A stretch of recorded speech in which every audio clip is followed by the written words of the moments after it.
Bienvenidos a esta segunda catequesis sobre el sacramento de la confirmación que la parroquia de Mala ofrece para que podamos prepararnos de alguna manera para recibir este sacramento. Esta segunda catequesis se va a centrar en los sacramentos de la iniciación cristiana, el bautismo y la Eucaristía fundamentalmente.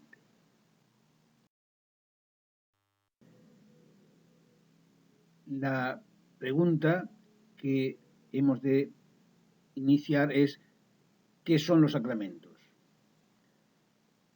Son signos sensibles instituidos por Jesucristo para infundir y acrecentar la vida divina, gracia santificante en nuestras almas, para hacernos santos. Estos signos sensibles son 7: el bautismo, la confirmación, la reconciliación o penitencia, la Eucaristía o comunión, el matrimonio, el orden sacerdotal y la unción de los enfermos. La Iglesia afirma y enseña que para los creyentes los sacramentos son necesarios para la salvación. El cristiano que no frecuenta los sacramentos no ha entendido realmente su vocación cristiana y pone en peligro su salvación eterna.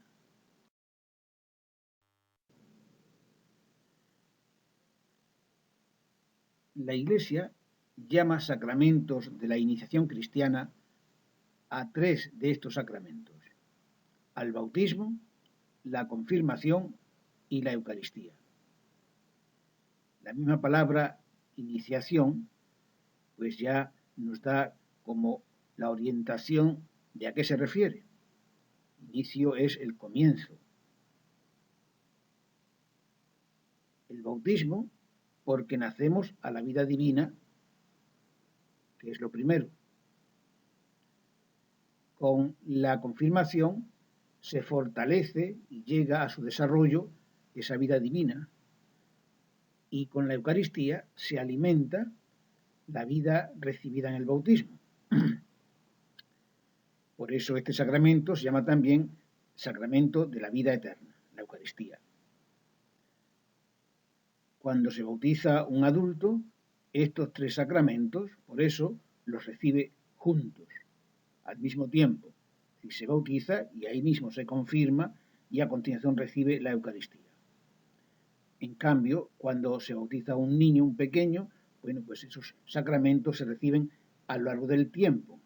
Se bautiza primero, después recibirá la comunión más a una edad adecuada y después, posteriormente, la confirmación.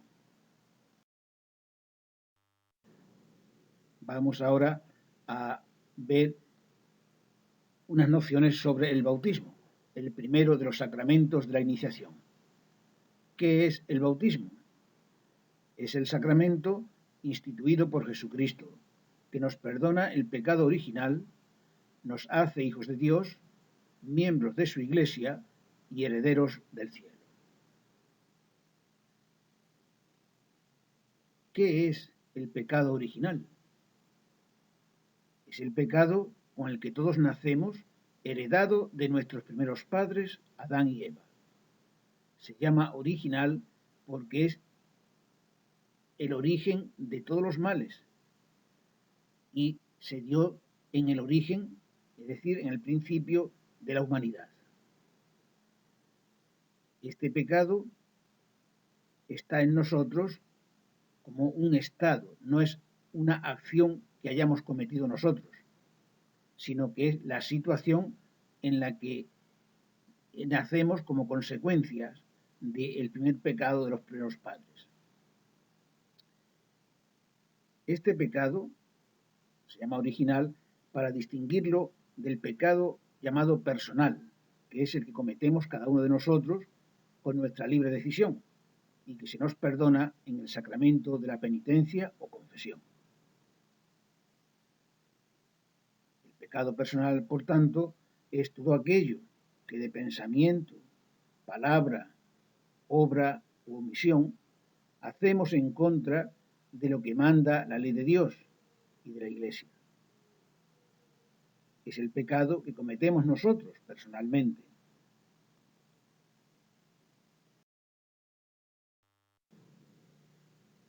El pecado personal, ¿de cuántas clases puede ser? El pecado personal puede ser de dos clases: mortal y venial.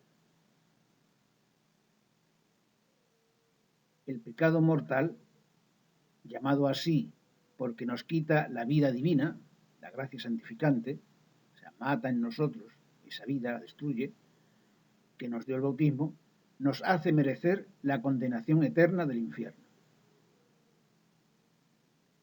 Para que se dé el pecado mortal, tienen que darse tres condiciones. Primero, una materia grave, es decir, una acción, un algo no leve, sino de consistencia. En segundo lugar, debe darse plena advertencia, es decir, darme cuenta de lo que hago en ese momento. Porque si lo hiciera sin querer o sin darme cuenta o inconscientemente, bueno, pues esa acción no tendría la gravedad del pecado mortal. En tercer lugar, tiene que darse perfecto consentimiento, es decir, que lo hago con plena libertad y sin que nadie me esté obligando. Solamente esas tres condiciones nos marcan la gravedad del pecado. El pecado venial, llamado así porque con él no se pierde la vida divina, la gracia santificante, nos hace merecer las penas del purgatorio. Se da el pecado venial cuando la materia es leve o cuando, siendo una materia grave, pues la acción ha sido hecha sin plena advertencia o sin un perfecto consentimiento.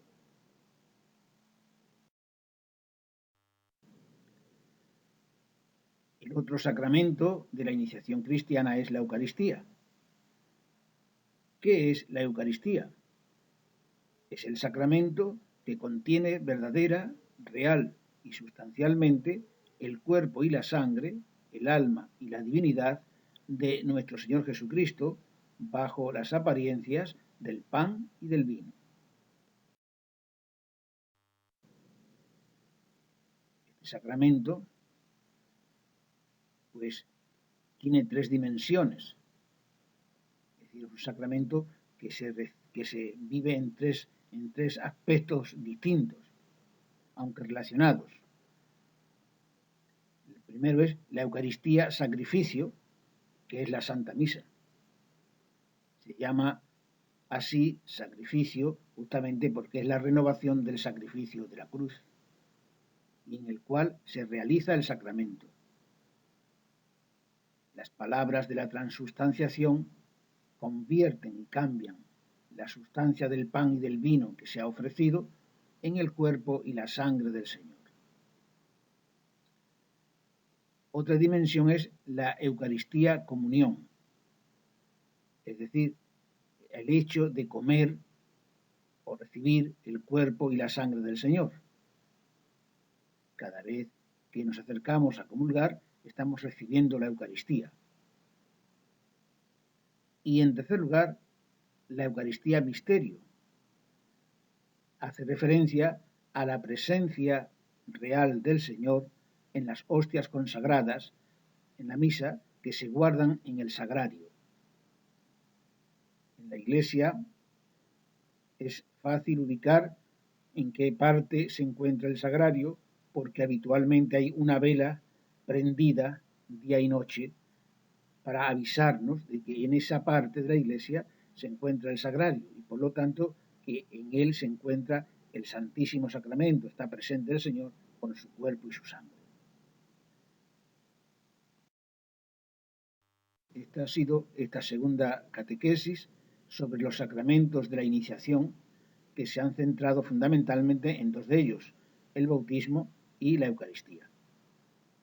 La confirmación será el objeto también de la próxima catequesis, pero que se desarrollará más ampliamente, porque es el sacramento precisamente para el cual se están preparando.